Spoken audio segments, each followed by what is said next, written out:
প্রত্যেকটা রাজনৈতিক দলেরই বিদেশে একটা বন্ধু আছে, ঠিক আছে? আওয়ামী লীগের যেমন ভারত ছিল, ভারতীয় গোয়েন্দা সংস্থা আওয়ামী লীগকে নানান ধরনের তথ্য দিছে, আওয়ামী লীগকে ভাই রাজনৈতিক ভাবে নানান ধরনের হেল্প করে গেছিল, ঠিক আছে? এটা সবাই জানে। জামাতের সাথে ভাই পাকিস্তানের একটা ভালো সম্পর্ক আছে। পাকিস্তানের গোয়েন্দা সংস্থা আইএসআই এখন আবার করে নতুন করে যুক্ত হয়েছে তুরস্ক। তুরস্ক তো জামাতকে ফান্ড দিচ্ছে, তুরস্কের গোয়েন্দা সংস্থা জামাতকে স্ট্র্যাটেজি দিচ্ছে, হেল্প করছে, গোপনে গোপনে অনেক কিছু সহজ করে দিচ্ছে জামাতের জন্য তুরস্ক। এখন ভাই আপনারা যদি দেখেন যে বিএনপির দিকে দেখেন, বিএনপির বিদেশে কোনো বন্ধুই নাই ভাই। বিএনপি হচ্ছে পুরাপুরি বাংলাদেশ নির্ভর একটা দল। এই দলটা বারবার মারা খায় এই একটা কারণে।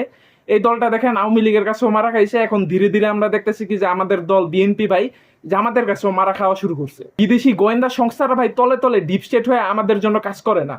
জামাতের হয়ে কিন্তু পাকিস্তানের গোয়েন্দা সংস্থা, তুরস্কের গোয়েন্দা সংস্থা বাংলাদেশে ঢুকছে, এটা কিন্তু একটা ভাই এই রিপোর্টটা কিন্তু বের হইছে। আমরা কিন্তু দেখতেছি যে তুরস্ক কিভাবে জামাতকে সাপোর্ট দিতেছে ভাই।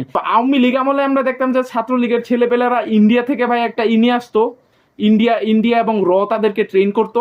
আর এখন দেখতেছি জামাতের যে যে ছাত্র সংগঠন ছাত্র শিবির এদেরকে ভাই ট্রেন দিচ্ছে হচ্ছে তুরস্ক।